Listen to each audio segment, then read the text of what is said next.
Roland Martin Unfiltered. Like, share, and subscribe to our YouTube channel. That's youtube.com/Roland S. Martin. And don't forget to turn on your notifications so when we go live, you'll know it.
2019 is here, coming up on Roland Martin Unfiltered, our first show in the new year. Of course, it is Thursday, January 3rd, 2019.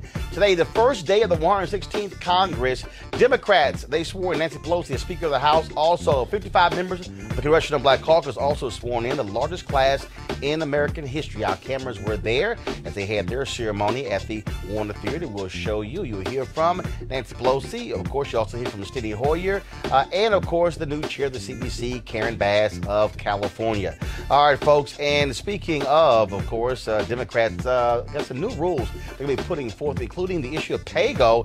You got progressives who are saying, horrible idea to pass it. Other Democrats say, no, it's a smart deal. We have two economists, two different views, who'll break down exactly what that means. Also, we're covering the story out of Houston where a 7-year-old girl gunned down by a white man driving a red truck. We'll talk with the family attorney, Lee Merritt, about the latest on that particular case. And also, a strange case out of Georgia. A black man 2.5 years ago shot 59 times by cops. Feds were involved, but the feds will not cooperate with the Fulton County DA. I will talk with him right here on Roland Martin Unfiltered. How many of you also saw the video of that sister working at the McDonald's who beat the hell out of this white boy who tried to grab her?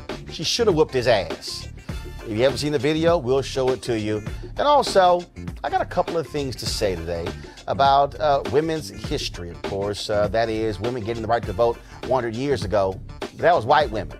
It was not for sisters. And I'll break it down for you. Folks, it's time to bring the funk on Roland Martin Unfiltered. Let's go. He's got it. Whatever the biz, he's on it.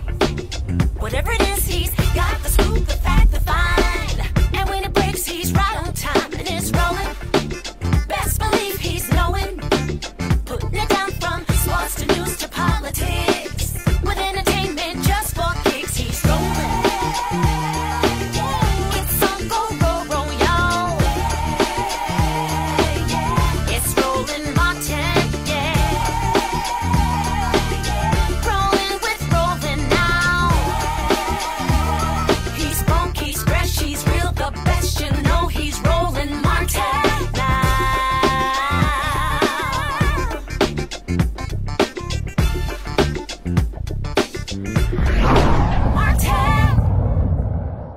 All right, folks, things have changed in Washington, D.C. as the Republicans have controlled the House, the Senate, as well as the White House for the last 2 years. Now Democrats are in control of the House, and trust me, it will be a new day in the nation's capital. Also today, Nancy Pelosi, she was sworn in as Speaker of the House, and so we are looking forward to that conversation as well. Plus, we also, folks, were at the CBC swearing in today.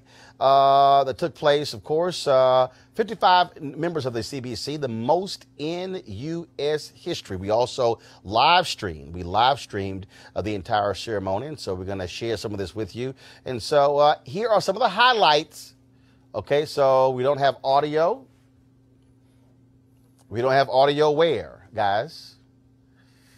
Okay, so we don't have audio, folks, on our tape. They're working on it as we speak. But let me break it down to you. Today at the Warner Theater in Washington, D.C., a packed house, more than 1,000 people were there to watch the CBC swearing in. Now, first of all, it was a ceremonial swearing in, but it's what they do every 2 years where they actually present all the different members.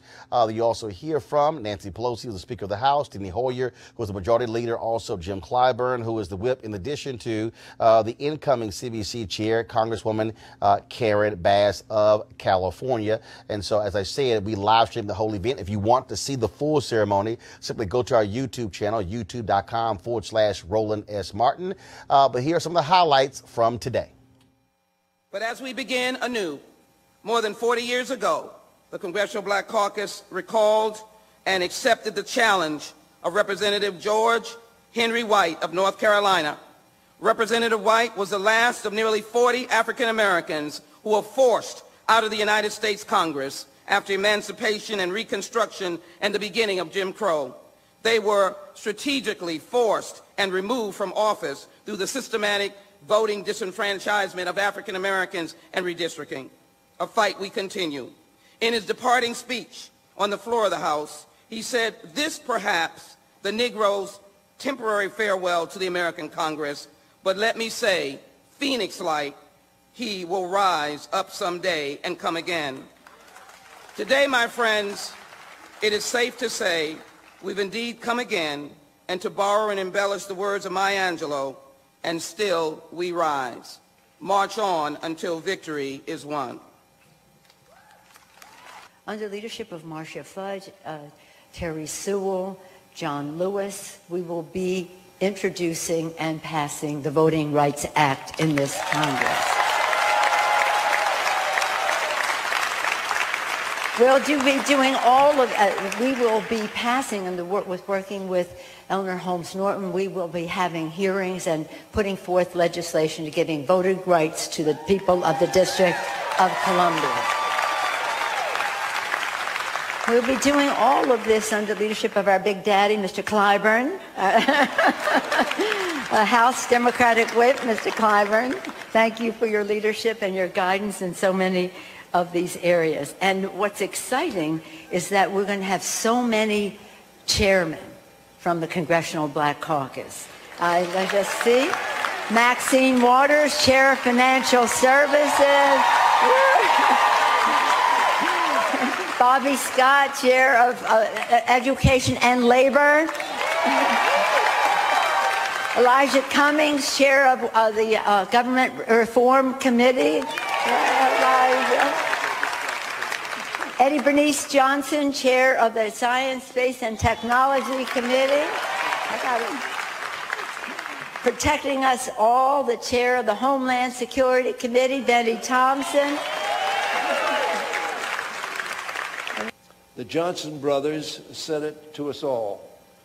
Facing the rising sun of our new day begun, let us march on. Nobody here, nobody that sits here, believe that victory has been won. There is an unfinished agenda, and there is no group in the Congress of the United States more than these 55 members of the Congress who sit before you who are any more committed to marching on for what America means and what America must be for all of our fellow citizens. God bless the Black Caucus who blesses their country. Thank you very much.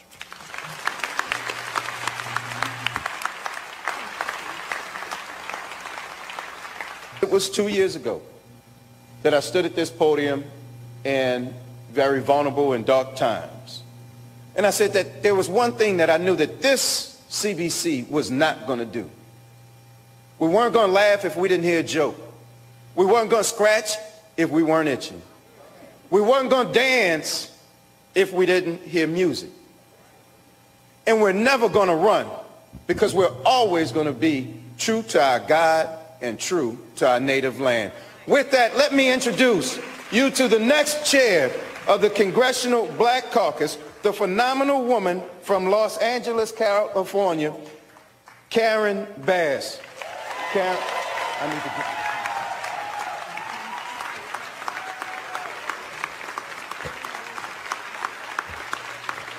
I will present the gavel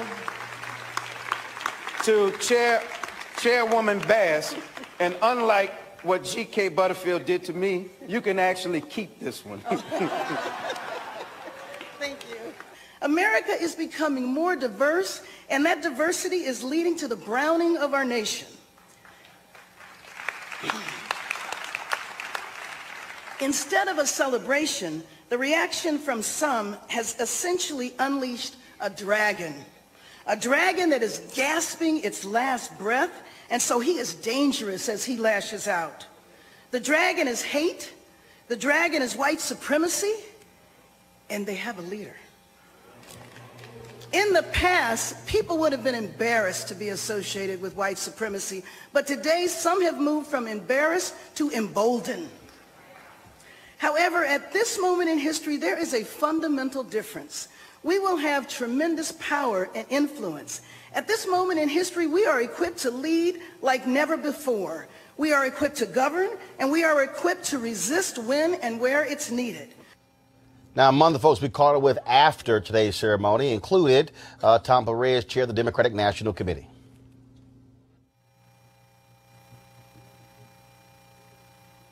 The 116th Congress is going to be a Congress to be remembered because not only do we have a historic number of African Americans, we also have a historic number of women. And in addition to that, I think when you look at the leadership of the 119th Congress, it is something that would perhaps terrify the people who tore the nation asunder for the Civil War, to see that even though they pushed us down into the murk and mire, we are now people who are leading the United States Congress in the year 2019. So I'm excited about it. There are going to be some ugly and dark times in front of us because I think the president has done some things that are going to eventually fall back on him and to some degree damage the nation again when people find out fully what he has been doing financially and maybe even in some areas that I won't even talk about at this point. We have a lot of influences, chairs, and a much larger caucus, but our focus is going to be on advancing the agenda, making sure people have better wages, make sure they have safer work sites, quality health care at an affordable price, higher education and K through 12. There are a lot of issues that we're going to be working on, and it's going to take a lot of work and a lot of support. So we're looking forward to working with people around the country to make sure that we can advance our agenda. CBC has always been the conscience of the House of Representatives and, frankly, the nation. And now the strength in numbers, the number of committee chairs and subcommittee chairs, what that means is that the conscience in action with the power to make change, the power to make sure America works for everyone, the power to make sure we invest more in schools rather than prisons, the power to make sure we restore voting rights and restore our democracy and restore opportunity in every zip code. That's what today means. We got a lot more work to do, but it is such a proud moment to see so many incredible people, strength in numbers. Now, that, of course, was this morning, a little bit later, of course, over on Capitol Hill. Democrats, they actually elected Nancy Pelosi as Speaker of the House. Here was Hakeem Jeffries of Brooklyn putting her name into nomination. Nancy Pelosi will fight for a country that provides for the poor, works for working families, makes sense for the middle class, stands up for senior citizens, innovates in the inner city, and strengthens suburban communities. Nancy Pelosi is a woman of faith, a loving wife, a mother of 5, a grandmother of 9, a sophisticated strategist, a legendary legislator, a voice for the voiceless, a defender of the disenfranchised, a powerful, profound, prophetic, principled public servant, and that's why we stand squarely behind her today. Let me be clear, House Democrats are down with NDP. Nancy D'Alessandro Pelosi, the once and future Speaker of the United States House of Representatives, I proudly place her name in nomination. May God bless her. May God bless the United States of America.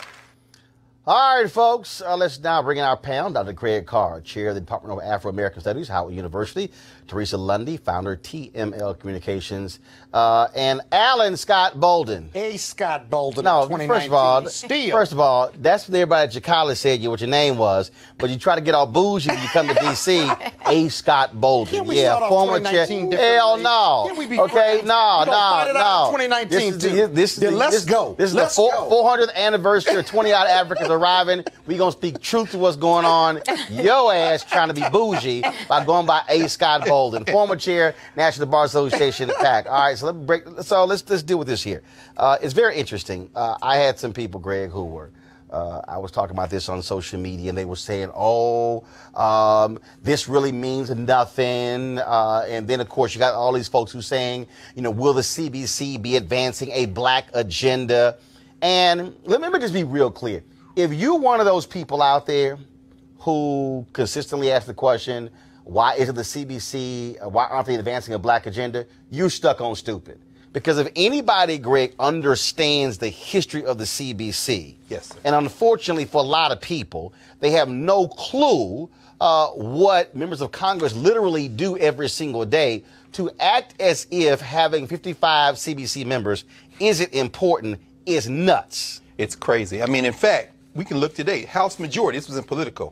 House Majority touts its first black female floor director. Shawanza Goff is going to be running all the legislation through Steny Hoyer. There's a lot of black folks. Now, I will say, you know, maybe Hakeem Jeffries is starting his campaign to be Speaker of the House a little early. I think he went a little over the top with that. But that having been said, everybody's saying that needs to pay attention. The first bill introduced in the House today, H.R. 1, pushing through everything from campaign finance reform to gerrymandering to voting rights.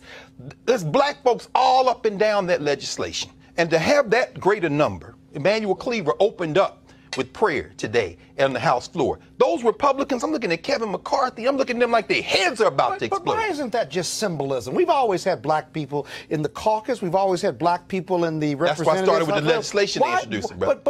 But does that represent real power or real symbolism? Well, I think it has to be translated. Black people now. Full of symbolism, right? It has to be translated into power. Okay. Here's the caucus has always had a challenge doing that. Stop. Hold up. First of all, Julian, you're not on the panel. Okay, you here on another topic, so you got to wait your turn. You got to wait your turn. Okay, they not gonna talk. They not gonna talk in your segment. You ain't talking in their segment. See, now I'm telling you right now, I'm checking everybody in 2019. But let me deal with this. Here we go to my iPad. So over the Christmas holidays, you don't see it. Let me go here, y'all. Come out here. Check this cable here. And I'm laying this out for a reason. So I tweeted this. So the CBC sent out a statement when the Farm Bill was signed into law by Trump. And what they did was they talked about the role the CBC played in the Farm Bill. Yes. Now, here's a piece. And I listed all. So if you want to see this, go to Twitter and put in hashtag Farm Bill CBC. And then the 2018 Farm Bill stripped a decades-old provision mandating that 1890 land-grant universities, 19 public HBCUs, could only carry over 20% of federal funding if it wasn't used in the calendar year. The rule did not apply to predominantly white land grants. That was changed. Also, there was other areas of increased funding for HBCUs, and so I listed. No, make that point, I put about. You gotta stress that. That's major for black colleges. The Farm Bill protects the Civil Rights Department at the USDA from reorganization and political interference. Specifically, this language prohibits implementation of actions, policies, or decision documents until a civil rights analysis is conducted by the agency. And then it also lays out here, let's see here, the bill requires states to report to Congress how much funding they're providing both historically black land grants and their predominantly white peers. Provisions championed by Congresswoman Alma Adams of North Carolina, the Association of Public and Land Grant Universities. The bill provides $10 million a year to establish research centers on at least 3 HBCU campuses with specific focuses such as food security, and the Secretary of Agriculture is tasked with picking the campuses, again, championed by Alma Adams. And the last one before I want to go to y'all, the bill includes about $40 million in mandatory funding and $40 million in discretionary funding for new scholarships at each of the 1890 land grant universities, meaning each will have at least $2 million in new funding for scholarships to lure students over the next 5 years. Now, that's just the Farm Bill. You're not going to see CBC members with their names on the bill as the sponsor. But what members of Congress do, Scott and Teresa, is that they're able to make changes. Literally, if a word or a line is removed, if something is actually added, it can actually create changes. I just think for some reason, folks really don't understand the role of politics and the role that somebody plays. They may say, oh, this person here, they only had 2 bills passed in 20 years. Right. But you don't know the role that they played in 300, 400, 500 other bills. So, Roland, let me just say this. I think that represents real power, right? And I'm on the same page with you. I think what I'm really trying to get at from the CBC standpoint is leadership is defined by what you're known for, your effectiveness, and why. And so when most people who look like you and me think about the Congressional Black Caucus, they think about the legislative weekend, they think about the parties, they think about one of our legislative leaders who was once head of Ways and Means Committee, who's no longer with us. And so I think the CBC, no matter how big they get, there used to be a time when there was incredible just just to have black congressional members. And now I think from an image standpoint and from their own marketing standpoint, how do they market their power and effectiveness, just like you did? Well, Teresa, look, I had a congresswoman. First of all, you're in communications. I had a discussion with Congresswoman Karen Bass. One of her focuses, she says, by the end of her 2 years as head of the CBC, she wants to make sure that that's not an issue. And so one of the things that we talked about was the fact that, so for instance, with this digital show, Congresswoman Eleanor Holmes Norton had a CBC discussion on Capitol Hill about Trump's judicial nominees. We live streamed that particular event. Congresswoman Yvette Clarke had a particular event as well that we also live streamed. And I said, look, there are things that your members are doing that no one knows about. I said, and if your people also are not talking, I said, look, ABC, NBC, CNN ain't going to be showing up to y'all stuff. And I literally laid out a strategy in terms of how they should be maximizing black media outlets, maximizing black syndicated radio, maximizing the 30 largest urban markets, those radio talk shows in those markets as well, in order to actually get that message out. There are a significant number of things that CBC members do, not only for their districts, but also that affect other parts of the country, that people literally have no idea about, but you have to also create the narrative to explain that. I agree. And I think the 55 CBC membership will also bring a new opportunity of digital engagement. But again, it is about what you said, Roland, about reinvesting into the urban media in those urban markets. So take it, for instance, if they decided to, put a budget together and they're like, we want to put $1 million and invest in communities.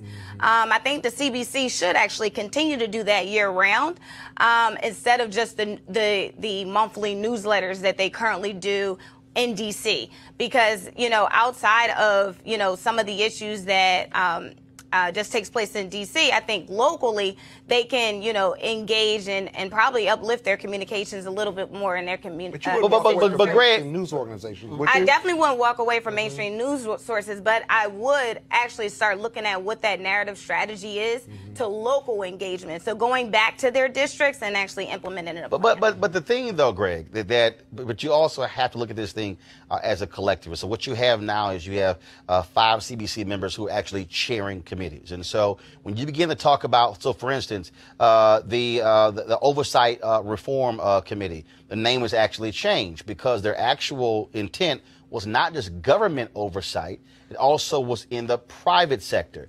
They've changed that name. Congressman Elijah Cummings of Maryland is actually the chair of that committee. When we talk about Homeland Security, when we talk about the wall or the fence or whatever you want to call it along the border, that's going to be Congressman Benny Thompson from Mississippi. When you begin to talk about the issue of education, that's Congressman Bobby Scott of Virginia. Who you interviewed. That's right. When you talk about what's going to be happening with science technology, Congresswoman Eddie Bernice Johnson. And now we talk about financial services. We're now talking about Consumer Financial Protection Bureau. We're talking about banks. Congresswoman Maxine Waters has already made it clear that her committee is also going to be challenging corporate America on diversity on their boards and also in their C-suites as well. And so not only that, then you have 20 plus members who are going to be chair of subcommittees. That's right. And again, so what I'm trying to paint a picture for folks to understand is not to look at this as like, okay, fine, you get a swearing in. That, look, this is the largest number of black members ever. In 1901, when Congressman White was forced out, when all those black folks were forced out of North Carolina, there was some 40 black caucus members in Congress. That's right. It was 28 years between 1901 and the next black member of Congress. That's right. So to be in 2019 to have the largest group of the largest group in all of Congress being the Congressional Black Caucus, that is significant if we also learn to work with them to leverage that power. Absolutely. It's funny. Each one of those folk represents so many others. And then there's the coalitions. I mean, for me, Ocasio-Cortez should have been on that stage. Why? She's Afro-Latino. She's from Puerto Rico. Well, in fact, the Black, Latino, and the Asian American caucus represents about 130 members. Exactly. And that's not just the member. Wow. So you have two. Julian, I told you. You are not on this panel conversation. You looking at him? I told you. All right. Trust me. Now, when you get to your segment, you ain't going to want none of them to say nothing. So, Greg, go ahead. But Roland, the point you're making is very important. Because when White gave that famous Phoenix speech in 1901, when he said, yes, you're putting us out, but like the Phoenix, we will rise from the ashes.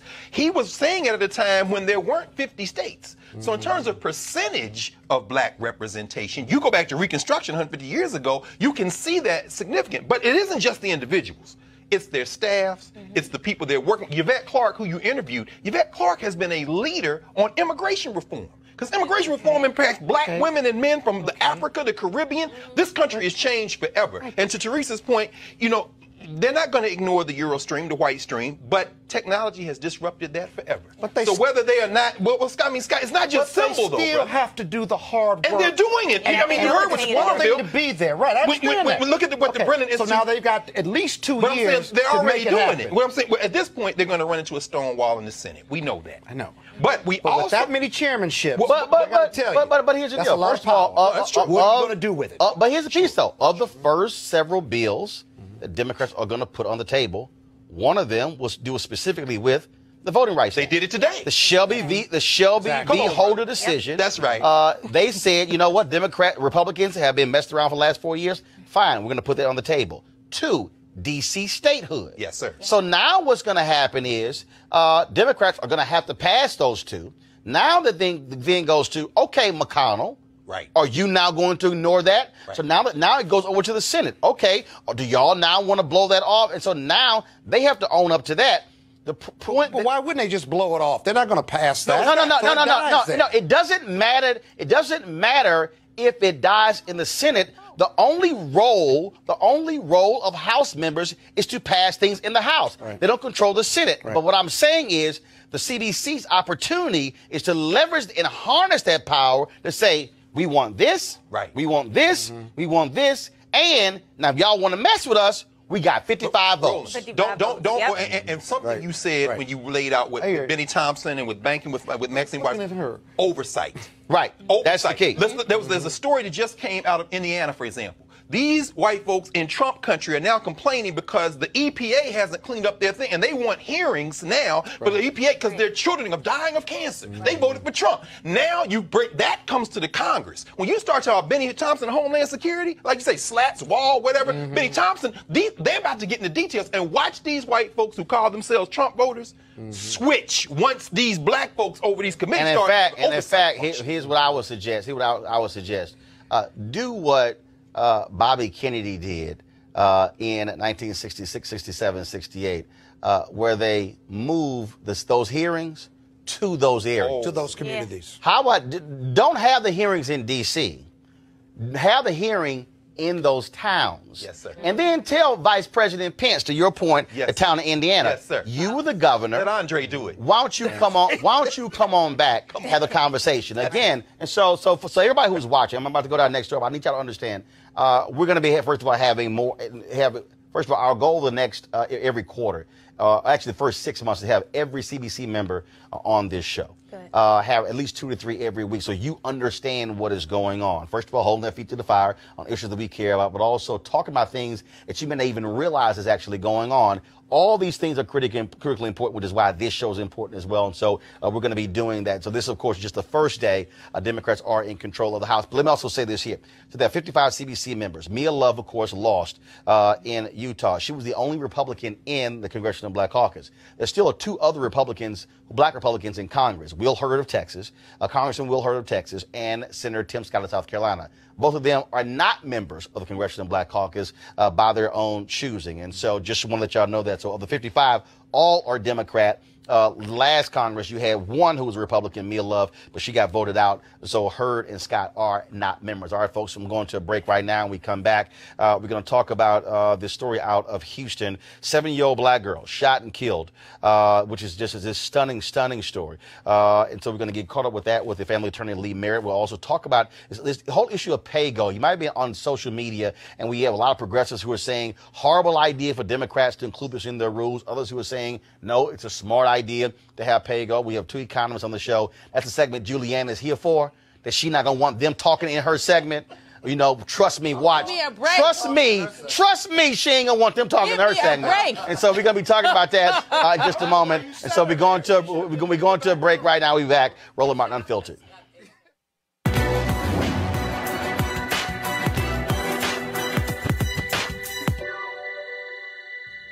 Knowledge is power, and power is the key to changing things. Writer Jill Nelson.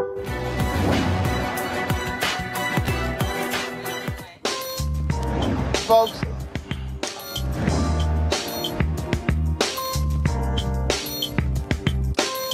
All right, folks, HBCU Giving Day out. University of Livingstone College, founded in 1879 in Salisbury, North Carolina. Notable alumni, American social activist John Kennard, civil rights activist and educator Elizabeth Duncan Kuntz, and author and Bishop George Lincoln Blackwell. To give, go to www.livingston.edu, livingston.edu. All right, folks, now, when a new party takes over the House of Representatives, they propose a series of rules by which to run the House. One rule, I don't know why Julian is still talking. Lord have mercy. One rule has gotten a lot of progressives riled up. It's called PAYGO, which just stands for pay as you go. It means that anytime a piece of legislation will increase spending, that same legislation has to find an offset for that spending, which means that if you want to spend over here, something got to get cut. Now, it has to happen either through cuts or tax increases. Now, progressives in the House want to know why they have to pay for their policies now when Republicans didn't have to pay for their tax cuts. So let's break this thing down. We got two folks, economist Julianne Malveaux, who y'all have seen already throughout the show, and Dr. Michael McLean, assistant professor of business administration in the Hampton University School of Business. All right, so for the audience, let's break it down right here. So, Michael, you like PAYGO or you against PAYGO?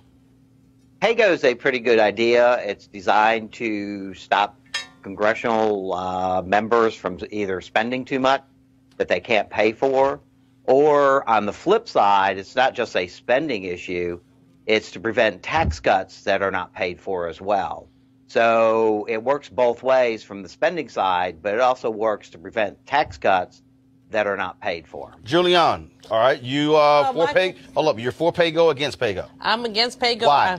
I'm trying to figure out when Michael got this little epiphany about PAYGO. The Republicans caused us a deficit, and all of a sudden now Democrats want to get on their bandwagon and say PAYGO. So what it means is that it shackles Democrats in terms of social policy. It shackles us in terms of what happens. So you got this idiot in the White House who decides that you're going to have a deficit. It's okay. Now, Democrats come in and say, so we don't want to do anything wrong. We're going to PAYGO. No. The way that hold on, Michael, hold on. Let her finish. I'm going to come back to you. Go. The way that Keynesian economics works is that when we have surpluses, we save. When we have deficits, we spend. But we basically have created false deficits because of the gifts that we gave to corporations. PAYGO is a way to restrict Democrats from doing the right thing around education, around health care, and around a number of other things. It makes no sense. Yes. PAYGO is not a new thing. It has been around since the 1970s. So PAYGO has been in the House for a long period of time, as well as PAYGO has been in the Senate with even more restrictive rules on the Senate side for paying for both expenses and for any tax deductions. But you know, Michael, so PAYGO's been around for a long period of time. Finish. Go ahead.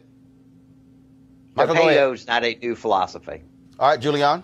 You know, they have always had waivers when they chose to, waivers when they wanted to spend more money on the military or other things.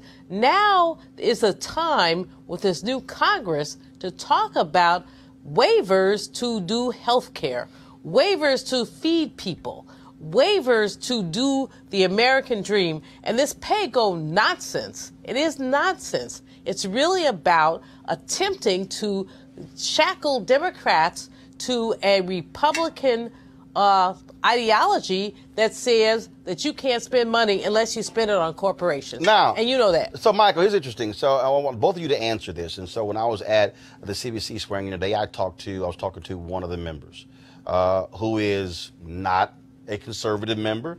Guarantee you, he will be called a liberal or progressive member. This is what he said. He said that, first of all, when Democrats, when Bill was president, there was a surplus that was left, and of course George Bush had tax cuts, and they turned that surplus into a deficit. He said the reason pay-go makes sense is because, one, you have to deal with the deficit. Two, he said the amount of money that we're spending on interest, he said that money versus continuing these deficits, you could take that money that you're spending on interest and actually apply that to various programs. He said, so Democrats, he said, now, Democrats could play the game of, oh, Republicans, they had no fiscal responsibility, so what the hell, let's follow along with them. He said, I don't want to be like them. He said, I do care about the deficit. So the question is, if with pay-go, if it causes you to say, look, if you want to spend this, something got to get cut or we increase taxes, doesn't that force folks to make those decisions? And why can't Democrats then say, all right, we're not going to add another $700 billion to defense spending. We're not going to add another multiple billions of dollars for something else or for this damn wall. We want to spend it over here. Isn't that pay-go? That is basically pay-go, that if you want to take money and spend it on a particular item, you have to have some offsetting either spending reduction or increasing in taxes. So everything has to be offset for a spending piece of legislation, and that is basically what pay-go is. And every year the Office of Management and Budget has to look at all the expenses or all the spending Congress has done, all the tax cuts or spending decreases they've done, and if they have spent more than what their other offsets are, then there's a group of programs that simply have automatic spending cuts built into them. Julian. This flies in the face of Keynesian economics in terms of the ways that we balance things. I agree that we need to look at what we cut, but I also think that there are investments that we make, investments in education, investments in housing, investments in all kinds of things. Who pays for that? I mean, because first of all, here's the deal. There's somebody at home who's going, look, I don't know who Keynes is. I don't know Keynesian. All I know is in my own. No, 1 second. Look, I'm speaking like an average person because I'm literally looking at their comments right now on Facebook, Periscope, and YouTube. So they tell me I'm crazy. No. What they're saying is the problem with this whole conversation is, and with Congress, is that it's not how people actually live their lives. That if you want something, if you say, Mama, I want this, it's like two things gonna happen. Either you gonna get that, or you gonna get that, or I got to go out and make more money to pay for all this, but I can't pay for everything. Otherwise, I'm gonna be in hot. I'm gonna have a deficit. I'm gonna be broke as all get out. Personal deficit, Roland, is not the same as a structural deficit, and that's what people need to understand. You did not lose anything when that orange orangutan cut taxes and gave money to corporations. You personally, Roland Martin, Scott Bolden, nobody lost anything from that. And so hold up. When he did that, correct me. When he did that, has that not increased the federal deficit? It increased the federal. Does that now mean that federal taxpayers are spending more on the interest on that deficit than were before? So then let's roll that back as opposed to talking about Medicare, Medicaid, education, all that. But hold up. But isn't that a part of pay-go? That if you want... Wait a minute. Allow me to finish the point. Yes, sir. So if Democrats say, we want this, and it's going to cost $1 trillion, can't they say we want to roll back the $1.5 trillion tax cut to pay for that? Ain't that called pay-go? Well, it's not called pay-go, but that works for me. Well, what the hell is it called? That works for me. The point at the end of the day is that we have to balance what we invest in people and what we invest in corporations. Hold on. Michael, final comment from your perspective. Yes, pay-go is simply trying to control Congress to not spend more than they're able to bring in, and that is also prevents them from reducing any further taxes without finding some offsetting method of paying for those tax cuts. So it goes both to the spending side and the taxing side. Okay, all right. So first of all, the reason I want to have this conversation because a bunch of y'all have been on social media all day, and y'all been following Alexandria Ortiz. Y'all been following all of the people. Y'all keep saying pay-go. So we want to have the explanation and the story to explain to you exactly what it means. And so, Michael McLean, Hampton University, we appreciate it.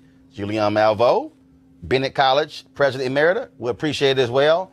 For the rest of y'all, if y'all still are clueless, guess what? That's called Washington, D.C. and Capitol Hill, because hell, they don't even know what in the hell is going on. Yes, I do. I said Capitol Hill. Scott, no. You couldn't talk to the last of it. Really important. Okay, but you can tweet it. All right, so it's a piece. I'm going to our next story, y'all.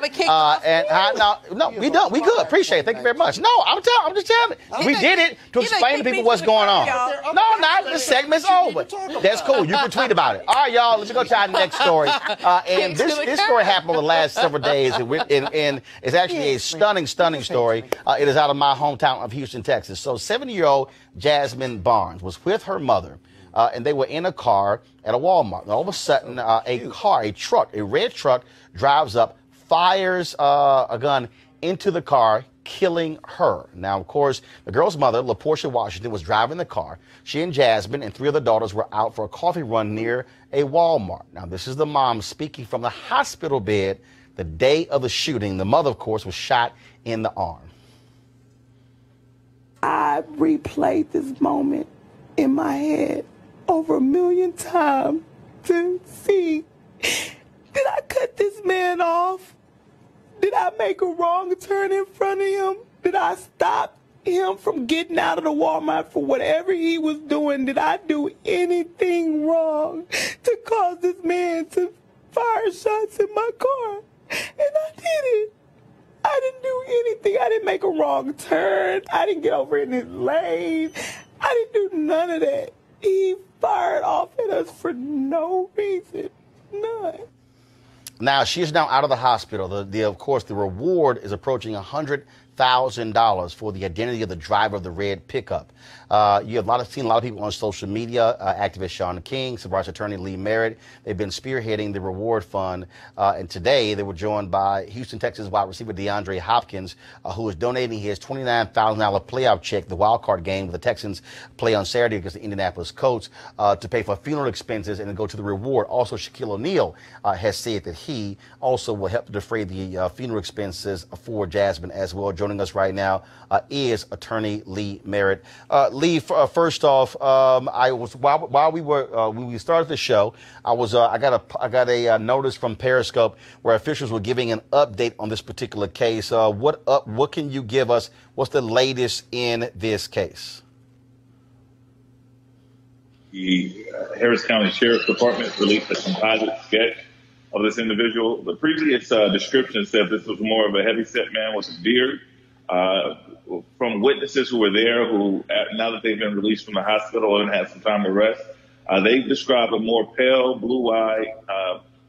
At best, he had a 5 o'clock shadow, but no beard, a thin man, and so that is the most recent breaking news. And so we're circulating that image around the Houston area in hopes that somebody will recognize them. Hold on one second, Henry. Go to my iPad. I went to the Houston Chronicle website. We have the image up right now. And again, Lee, you say this is the image. This was based upon various witnesses talking with sheriff's officials, correct? That's right. In particular, Jasmine's sister, Alexis, she saw this man pull up beside of them right before he started shooting. He pulled up to the passenger side while they were at a light, and she did like like a lot of us do. She glanced over to the person next to her. She noticed him looking. He seemed, in her words, he seemed sort of ill. He had a sort of a strange look in his eye, but she didn't think much of it. She turned her head and kept looking forward. As they put off from the light, he went from the passenger side and drove around to the driver's side and immediately began firing on the vehicle. And so this was her from feet away looking directly into his eyes. So she was our primary descriptor in putting together this image. And so he was driving a red truck, and they still have not identified who he is. What specific? We have the image up right now. The image that we're seeing, was that taken from a nearby store surveillance camera? Yeah, that was taken from, I believe, the Bank of America surveillance camera there. I'm not sure, after speaking with the sheriff, I'm not sure if that's before or after the shooting, but that is the maroon truck. I know there was some discrepancies whether it was red or maroon, but as specific as we can get with so little detail, it was a darker red or maroon truck that was involved in the shooting. Obviously, the reward fund is, first of all, when it comes to the reward, is that being handled by your law office? Is it through law enforcement? And what is the reward amount up to now? Yeah, it's being handled by my law office. Initially, that was my only involvement in the case. Sean and I discussed how we could use our platforms to try to get some more attention on the case. When it happened around New Year's Eve, there was very little. And so we wanted to encourage people to bring forward tips, and we came up with $25,000. Then individual private donors started adding to that pot. We got up to $100,000 earlier today. It is being handled directly by myself via Sean King. But the other donations from Mr. Hopkins to Shaquille O'Neal to other people who have generously donated to this family, they are all being handled separately. And also, the father also created a fund for his daughter as well. What information do you have on that? Yeah, Chris, the father, Sevilla, has a GoFundMe that is going to help cover some of the expenses that come with these kind of tragedies. Neither of the parents have been able to go back to work. They both are gainfully employed, but obviously with this tragedy going on, they haven't been able to work, and they still have the Jasmine's siblings to provide for, as well as dressing for the funeral, the funeral costs, which are now covered, but they're still just day-to-day expenses that come with it. And both parents have went ahead and retained me as counsel.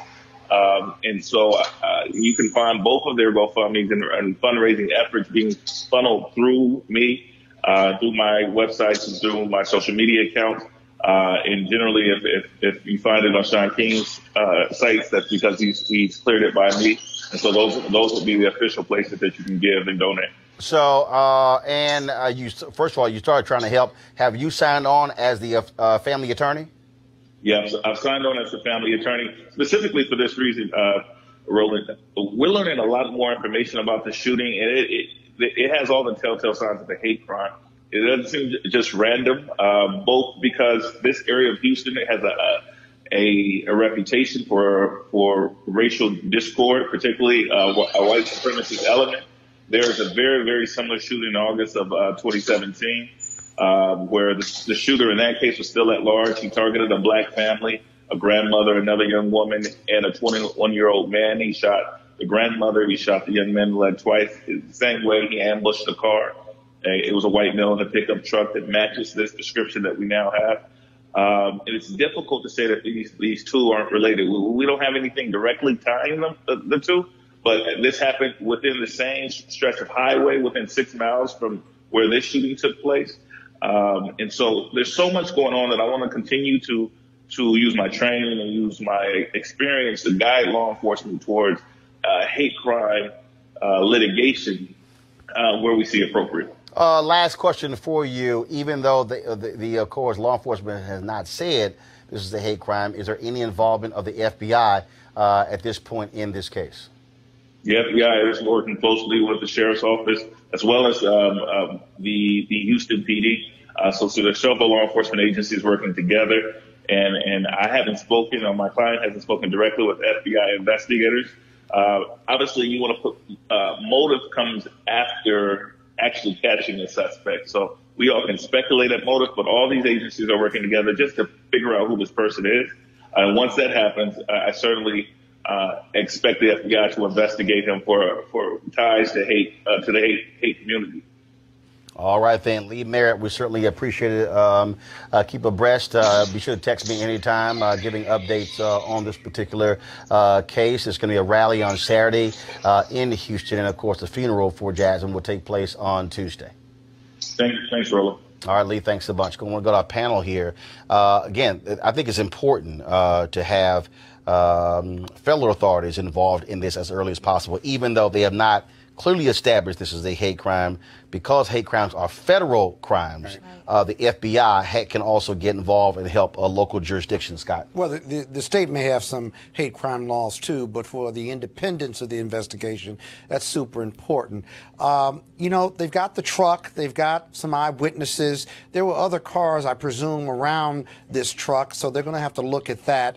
You know, the difficulty with a crime that has no prior connection to the victim is you have a 5 to 10% chance of finding the bad actor. If there is a prior relationship, that's where the police are going to start. I doubt there is one based on what I just heard, but there may be. But then what they're doing with the fundraising, what they're doing with the rallies, that's all important to keep pressure on the police, because someone saw that vehicle. If this is a serial hate crime killer, then somebody knows something. And so my hope and prayer is that it gets resolved and that the killer is taken off the street. Henry, but we got to keep the pressure on. Henry, go to my iPad, please. There is a hate crime law in Texas. You might remember, of course, when James Byrd was dragged behind the pickup in Jasper, Texas. Right.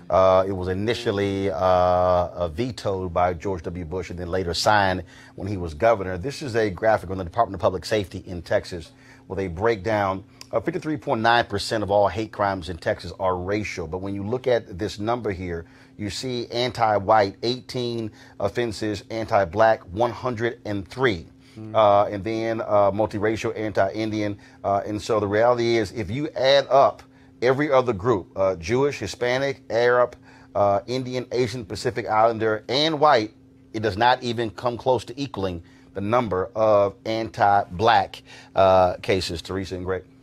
So I actually want to see, and I know justice is going to be served in this. I just got to be hopeful in this, right? But what I do want to see is legislation come from the representative of Texas, because obviously this is an ongoing trend. The numbers are staggering. The difficulty gets harder and harder for families and, of course, members of color. So we can't feel safe to, even go to Walmart or go, to the gas station. Then that's when the laws need to step in. And well, you already have a Texas law. It has, so you already have a state. You need to amend it or something, because something. Well, here's the deal. First of all, you have a state law. Right. A law is not going to stop somebody from committing a hate crime. It's not. But at least you have the law. The issue now is, can you get enough information out there, Greg, where somebody's going to talk when they hear that $100,000? Are they going to turn this particular person in? That's what you're doing right now, Roland. That's why this show is so important, and your platform. So we heard Brother Merritt say that. He said, how can I use my platform? Sean can use his platform. And then you got Shaquille O'Neal. You got this brother from the Texans. This is the thing that strikes me. We're not waiting on the government, but that strikes me both ways. You can't rely on the government. The government has failed black people. There has never not been a time in this society when there hadn't been open season on black life. 150 years ago this year, Tennessee became the first Reconstruction government to go into the Redeemer phase. They're going to take Reconstruction back from these Negroes. 100 years ago, it was the Red Summer. Now, they're talking about lift every voice and sing. Well, James Weldon Johnson also called 1919 the Red Summer. Why? Because they were attacking black people in the streets. 50 years ago, it was after the long, hot summers in Newark and Detroit. And here we are in 2019. What does it mean? It means that our lives are not safe. This white man pulled up and blew a little baby away and shot multiple times, hit the mother, hit her sister, and guess what? We're not waiting on the government. Sure, the law is there, but these brothers and sisters stepped up and said, here's the reward. And because of this show, because of this platform, somebody's going to watch and say, wait a minute, I know that truck. I know that truck. That's why now more than ever we have to have these platforms. Well, you talk about, of course, you talk about the importance of shows, also African Americans stepping up. This is also why black DAs matter. Go to our next story. Okay, Jamarian Robinson, was 26 years old when he was shot and killed, shot 59 times by police in 2016. It was 2.5 years ago, August of 2016, and he was killed in his girlfriend's apartment in East Point, Georgia, near Atlanta. He was shot by a fugitive task force made up of various Metro Atlanta officers and at least one U.S. Marshal. And the early police report said that Robinson fired at least 3 times at the police, but a gun found at the scene was damaged and inoperable. Now the district attorney of Fulton County, Georgia, Paul Howard, is suing the federal government because they are not cooperating in his investigation of the shooting. I talked with DA Paul Howard earlier today. All right, DA Howard, glad to have you here on Roland Martin Unfiltered. We're happy to be here, Roland. So let's talk about this case here, the fact that you say that federal authorities are hindering this investigation. Explain why you are going so aggressively after the feds. Well, this incident involves a young African-American male, 26 years old, who was shot by a group of law enforcement officers, 16 officers to be exact.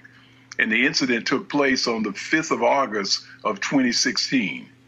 As it turns out, the medical examiner's reports show that this young man was shot 59 times. We were presented with an investigation from our state GBI investigators, and since that time, we have been trying to determine exactly what happened that precipitated this young man being shot 59 times. We have requested in writing more than 3 times specific information. We have actually had a private conversation with the U.S. Attorney here, and we have made several open record requests for information, and we have not received it. So in this shooting, who has jurisdiction? Well, it's a kind of strange arrangement because this was a state aggravated assault warrant. It wasn't a federal warrant. It was a local or state warrant that was issued by the Atlanta Police Department. But all around the country, what is going on is the local officials, local law enforcement agencies are connecting or working with the U.S. Marshals, and they then call themselves members of the U.S. Marshals Fugitive Task Force. But the work that they're performing is still basically state and local functions. And so in this case, what the federal government contends is that this was simply a federal operation and that the local DA does not have any opportunity to investigate what happens. We believe that that's clearly not true because even in the memorandums of understanding between the marshals and the local departments, they point out that, first of all, if there's a question of use of force, then that is to be handled by the local jurisdictions. And they also indicate that each one of the local officers has to follow his own local rules. So here's what I'm trying to understand. I'm trying to understand here. So here you have a young man shot and killed 59 times. And you're trying to get information. They won't give you the information. Well, is the U.S. attorney prosecuting the case? Because if the U.S. attorney's not prosecuting the case, are they acting as if nothing happened? That's correct. In fact, you get the impression that they are acting as defense counsels for the law enforcement officials that are involved. And that's our very question. We have been asking them, has there been a federal investigation? You would think that maybe there's a federal report of what happened. We have not received any indication that such an investigation has taken place. And if a report was put together, we have not seen that report. And that's one of the reasons that we filed this lawsuit. Again, this took place 2.5 years ago. And you're not, first of all, you're not even making a judgment as to whether or not these officers were right or wrong. I get the sense that what you're simply trying to do is get all the available information to ascertain exactly what took place to determine what your next step is. That's absolutely correct. In fact, one of the questions that we're asked is, well, what do you plan to charge these officers with? Well, we're trying to, first of all, to get to the bottom of this incident. We're trying to simply find out the truth. We believe that that's what the family members deserve, that we believe that's what our community deserves, and I think that's what these officers deserve, is to get to the truth of the matter. Do you believe, and I can understand if you don't want to answer the question, but I have contended that under Jeff Sessions, there was this whole attitude to police officers, we're not going to question you, we're not going to stand in your way. He even said we're going to pull back from these consent decrees, because talking about how it was hurting the morale of police officers by having federal jurisdiction. And I kept making the point, I'm sorry, you still are not above the law, that if you're a police officer, local, state, or federal, I mean, you have to abide by the laws as well. And so it sounds to me like, even though Sessions is not there, that the Department of Justice is somehow just standing in the way, not trying to seek justice or to seek proper answers, whether to clear these officers or even to pursue charges against them. Well, Roland, I think what you've raised is a very valid point, because it's important for the public to understand that when shootings like this, when they've occurred in other locations in our country, when the claim is made that they're federal incidents, then what that has meant is nothing happens. There is never any prosecution. So I don't think that it is accurate to say that that has only happened with Jeff Sessions, because if the data is examined, I think what we see is that this has been going on for a long time in our country. Mm-hmm. But I think because of people like yourself, that citizens are now beginning to ask questions. Last question I have for you. I'm reading this Land Journal-Constitution story, and it says the U.S. Attorney's Office in Atlanta, which is under the DOJ, offered to let your prosecutors interview officers, but with restrictions on what they can ask, which the DA said wasn't acceptable. Restrictions? I thought that was crazy.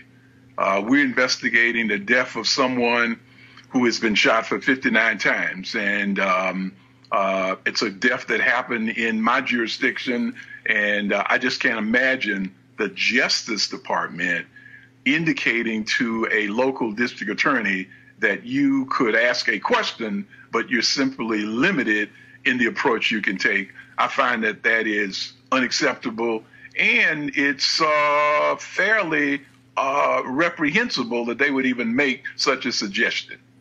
Well, Fulton County DA Paul Howard, we surely appreciate you joining us. We're going to stay on top of this as well. Surely keep us abreast of if you get any response from DOJ, and we certainly would do our part to ask questions here in Washington, D.C. Thank you very much for having us on the day. Teresa, I'll start with you.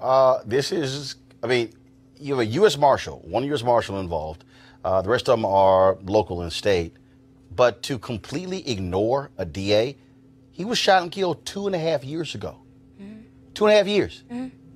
And it's, again, a terrible time in this country where, and I'm glad they're saying they're kind of putting in the onus of the citizens that actually need to step up and ask more questions.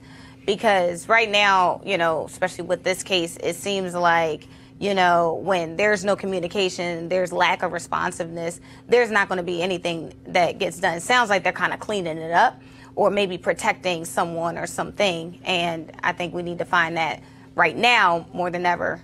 So, Scott, this is, I mean, again, to have federal authorities essentially telling an elected DA, the hell with you. We're not even going to just answer your questions.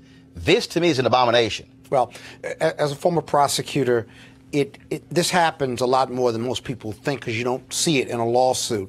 There are other options that the DA has here. He's investigating. I'm surprised there's no civil lawsuit, which on the civil side would get to the bottom of a lot of this.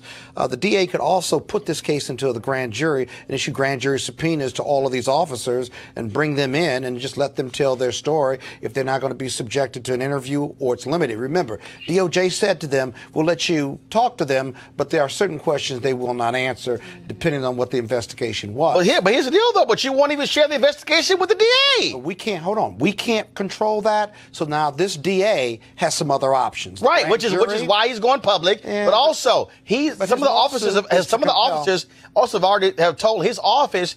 They've been told, don't you say anything to the DA. I understand that. And you know what? We can't change that. So what you do is you got a grand jury. The family has a possible lawsuit because civil justice will get to the bottom of a lot of this. I'm surprised there isn't one of those. But this DA could also go above the U.S. attorney, go to DOJ, and see if they could get some relief. There's something they're trying to protect. It's not just because it may be a hate crime or police brutality. There may be something else that's super sensitive in a broader investigation. I'm not defending. What I'm saying to you is this DA chose to sue, but he's got some other options. Greg, damn that. It's been 2.5 years. It's been 2.5 years. Right. Well, I mean, thank goodness a black DA is saying, damn it, y'all gonna answer my question. A white DA would have the same question. I ain't buying that one. No, there's no race-based prosecution here. Give me a break. To the point you raised. Okay. One person died, 59 shot. Black or white DA. But in the interview with Paul Howard, he clearly said a black man was shot and killed 59 times. Greg, go ahead. It's not a racial fact. What I'm saying is that race always matters, Scott. I didn't say it didn't. Okay, well, don't tell me a white prosecutor wouldn't be asking the same question. 149 years ago, July 1st, 1870. I was not here on this earth. No, you weren't. That's why I'm about to tell you at least read a history book. 149 years ago, July 1st, 1870. Go ahead, Greg. Break it down. The United States Department of Justice was established. It was established under the presidency of the man who took office in 1869, 150 years ago. And therefore, wait a minute, hold on. Therefore, hold up. This is the First of all, he's about to unpack this thing. That's okay, Roland. Go ahead. This is the genius of ignorance. Not my yours in this case. Not mine. And everybody else is in this case. When we don't understand the past, we repeat it, brother. Mm-hmm. The Department of Justice was established under Ulysses S. Grant, who won the Civil War in part to go after the Ku Klux Klan. A year later, 1871, was the Ku Klux Klan Act. The Department of Justice's point was to put federal prosecutors in the South to stop racial terror. Now, fast forward to 2019. Really fast forward. You've got to... Hold on, stop. Hold up. You're going to finish your point. First of all, it's my damn show. Take as much time as you need. I'll tell you when to wrap up. See, this is the thing. Go ahead, Greg. You know this. I ain't going to let no Kappa tell an Alpha he on the shot clock. Greg, go ahead. I don't care if you're the lawyer. Go ahead. I don't care if you're the lawyer. Thurgood Marshall was a lawyer. Alpha. Go ahead, Greg. And you know the reason I got a law degree and didn't practice law is because I understand the political nature of law, brother. You go in the courtroom. I decided not to go in the courtroom. One of the reasons I didn't go in the courtroom is because I understand that behind the law is the politics. And behind the politics is why you get a black DA like Howard. Did you see that little thing on his lapel? Mm-hmm. That was a shield. Mm-hmm. That means he's law enforcement. Jeff Sessions, an unreconstructed racist from Selma, Alabama, is the one and the attitude being driven from the White House that's saying the department that was set up in part to stop racial terror will withdraw. Well, now, every white prosecutor come on now. Let's not drill down to individuals. Well, why not? We're talking about systems now, law. Wait, you're a lawyer, right? I'm a lawyer. Well, if you're a lawyer, then you understand the nature of law. No. Let's not. Come on now. Now let's be clear. So you think the feds just don't want to see any justice done? What I'm talking about is the nature.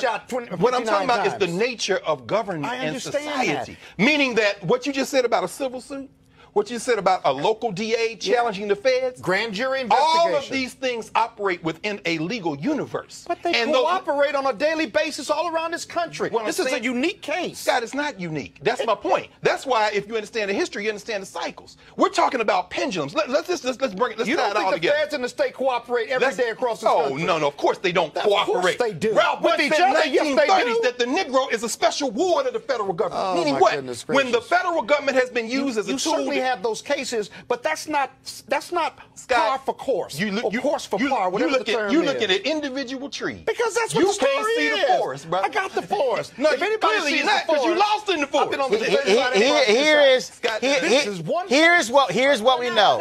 Teresa, go ahead. Yeah, so to your point, Scott, that this is one case. So recently, 2 weeks ago, Roland had Elmer Daniels' lawyer, right, on the show talking about how Elmer Daniels was incarcerated for 39 years, right, because of wrongful injustice and that conviction, right? One of the prime reasons of why Elmer was in Daniel for 39 years of wrongful incarceration was because of the evidence. Now, if Elmer didn't have a private attorney to reach out and investigate to the Department of Justice and the other FBI, Elmer would still be in jail I agree today. with you. I represent people who have been wrongfully incarcerated. I'm talking about this story. Neither one of you all get into this story. So what this story? Here is what we know about this. Here's what we know about this story. Here is what we know about this story. Talk about this story. What we know about this story is the U.S. Attorney in Atlanta, not helpful. The feds in D.C., not helpful. And I gave you what we do know is they are lawsuit. stymieing this investigation, and like I said to D.A. Howard, keep pressing the case, and we'll be right there with you, covering every aspect. Now, we talk about injustice in Florida. Let's talk about what happened on New Year's Eve in St. Petersburg, Florida, when a white man lost his damn mind. A crazy-ass white man became irate with his sister at McDonald's and tried and grabbed her, and she commenced to call hashtag Team Whip that ass. Press play. Yes, sir. Yes. John Wick. Hey.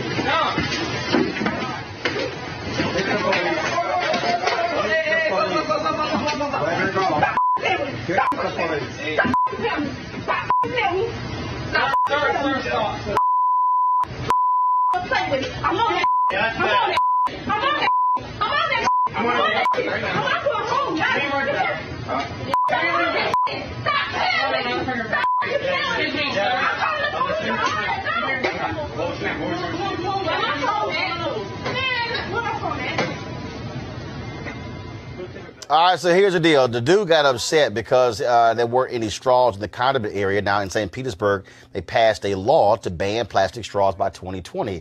The sister was trying to explain this to crazy-ass white man, but he wasn't trying to have it, and that's when they began to go after it. Now, the sister, yeah, she's a former boxer, and she was straight throwing haymakers at his silly ass. Now, you saw the brother trying to pull her off, and then finally he stopped and went around and then pushed the white man back as well. Now, McDonald has released an official statement on the status of her employment. The man, of course, had to be physically kicked out after he became irate with other employees, even kicking one on his way out the door. The man was later identified as Daniel Taylor and was arrested by police. The sister, she is now hired an attorney to also represent her. I keep telling y'all, white folks are losing their mind, and I'm telling you this, and I'm trying to warn y'all. Somebody white is gonna get killed. Like the white boy in was it Seattle? Yes. When he called the brother working at FedEx a nigga, and the brother punched him in his face, and homeboy died. Yes, I'm telling y'all, one of these white folks is gonna end up get shot and killed when they come across the wrong black person by calling the cops and accosting them. So I'm just trying to warn all y'all crazy ass white people. Y'all might think y'all emboldened by Trump. Right. But trust me, it's going to be a GoFundMe account for your ass to bury you when you roll up against the wrong black person. I'm just being honest. Brother, look, don't let your MAGA get your ass kicked. Because that sister right there put the hand of Ogun on that white boy. She put that iron fist. But let's also talk about, how he then called the police and said he was attacked. Of course. Because he was being mighty white. White privilege. But you reach across to a woman that looked like she's 5'3", 5'2". Look at this. She's defending herself. She's tuning him up. Tuning him. Look at her. Oh, shoot. A half a minute. She's trying to defend herself, and it's unfortunate that even the employees don't even. It seems like McDonald's needed them helping her. Well, it looked like they was trying to pull her off. First of all, if you look at most fast food restaurants, you might have 4 or 5 people who work in. You over minding your business. It's not common for you to also. She whooping somebody's ass. So it's not like you running over there. And I'm telling you, probably look. Is this actually happening? But the brother DC. Well, that white man would have died. Okay, y'all, this was in St. Petersburg, Florida. Have y'all been to St. Pete? I was just there last month. Come on, brother. What? The brothers ain't bringing it. It ain't that many of us there. Nah, don't do that in Harlem, brother. St. Pete is a retirement. It's a retirement community in St. Pete. Don't do that. Ain't that many of us here. So, first of all, McDonald's, y'all know. What's McDonald's saying? They ain't saying nothing yet. They said it's under investigation. Y'all need to make her employee of the year. I'm just saying, McDonald's. I mean, hello, McDonald's, where your former CEO was black, Don Thompson, Alpha. I'm just letting y'all know. Okay, y'all might want to say something. Okay, folks. Last point before I got to go. We're over our time. It's our first show back. But I got to get this in. First of all, we actually would have been on time if Scott kept interrupting Greg. Then with Julian, then he went arguing with Julian. That was 15 minutes right there. All right, so I want to deal with this here. So earlier today, when Nancy Pelosi was being voted upon for Speaker of the House, Liz Cheney, who is head of the Republican caucus, she stood up. She's a Republican, daughter of former Vice President Dick Cheney. She stood up and she talked about this being the 100th anniversary of women getting the right to vote. So I then tweeted about that, saying, let's not forget that was for white women. It wasn't for all women, including black women. Right.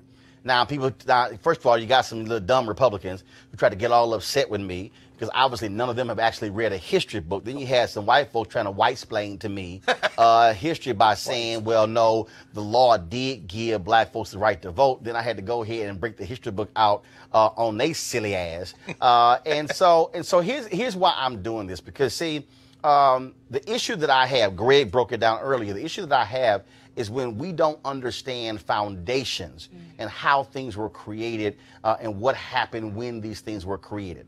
First and foremost, yes, in August of 1920, the 19th Amendment was ratified. But let's understand that it was Southern states that did not even want to give women the right to vote. Go to my iPad, Henry. If you go to history.com, they show right here, Alabama, Georgia, Louisiana, Maryland, Mississippi, South Carolina, and Virginia all did not want women to have the right to vote.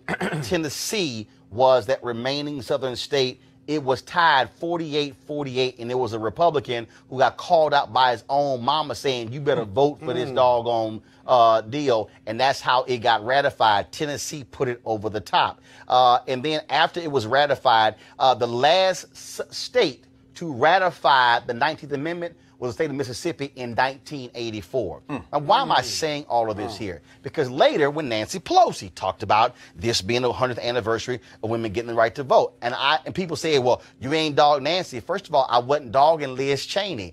I'm trying to give y'all history. When somebody says women got the right to vote in 1920, that's a lie. White women got the right to vote. Now, even though the Constitution does not specifically specify white women, they were talking about white women because black women, especially in the South, couldn't vote immediately in 1920 and 1921. It took the 1965 Voting Rights Act for that to happen. Come on, brother. I'm trying to get us to understand that because, see, then I had to break it down to somebody that if you want me to somehow believe the 19th Amendment and included black people, well, hell, the 15th Amendment should have been enough when it came to giving us the right to vote. But in fact, the 15th Amendment only gave black men the right to vote, even though the Constitution didn't specify gender. Okay, so if that's actually, and in fact, if you really want to take this thing further, come on, brother. Well, hell, the 14th and the 13th Amendments should have all applied. So there should not have been even a need for an additional amendment. That's right. I need us to understand that we have to push back on a lot of this nonsense to get people to understand that when certain laws were passed, they were not meant for us. If we go along with this narrative that, yes, women got the right to vote 100 years ago, no, white women got the right to vote. Just like I need us to understand how white women have been able to benefit from the black freedom movement. Because if you want to understand Title IX passed in 1972, that didn't have a damn thing to do with volleyball or basketball or softball. That was about opening professional schools up to women to be doctors and lawyers and dentists and engineers and professors.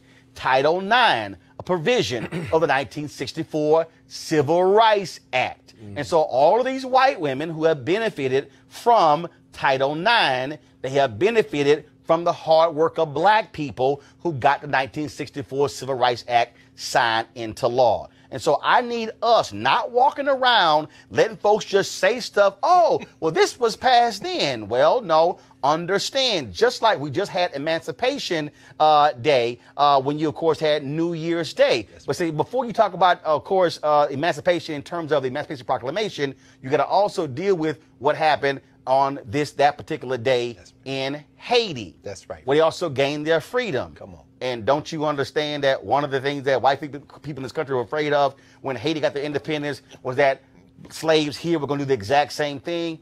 I need us to stop walking around listening to his story and have a better understanding of history, because it better frames conversations. And so some folks today on to Twitter who got schooled by trying to come at me, and I'm telling you, I'm going to sit here and I'm going to do more of this, because if y'all keep trying these games, I'm going to publicly embarrass you because I got more followers than you do. I'm going to publicly embarrass you because we need to check folks who clearly have never, ever had a proper history class. Class is now over.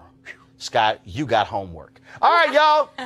You want to support Roland Martin Unfiltered? I knew all of that. I went to Morehouse College. Okay, that don't mean nothing. Yes, it does. I went to Howard University Law School. That don't mean nothing. Nothing from that soliloquy. That don't mean nothing. Nothing. That don't mean nothing. I mean nothing. Because I guess what? You were taking some notes like, I ain't know that. Am I your target today? And I ain't know that. I did and know I ain't that. know that. No. Brisbane, brother. That's right. Yeah, okay. I was one of Brisbane's boys. Yeah, Don't okay. say that, because Brisbane wrote all this in his book. Yeah. Don't say it, because you clearly were napping in his class. All right, y'all. Y'all want to support Roland Martin Unfiltered? Go to RolandMartinUnfiltered.com. Join our Bring the Funk fan club. We want you, all of you. I ain't write the check. First of all, you've been saying you write a check for the last 6 you months. talk about me so I mean, that's bad, what I you can't keep write a saying. check. That's Over my right. Don't check. worry about it. You can't write a check anyway. You know Erica writes checks. I'm going to go ahead and call her. Get it from all right, her. y'all. So go to RolandMartinUnfiltered.com. Join our Bring the Funk fan club. Don't forget, you can also, if you missed the swearing in of the CBC early, we live streamed this morning.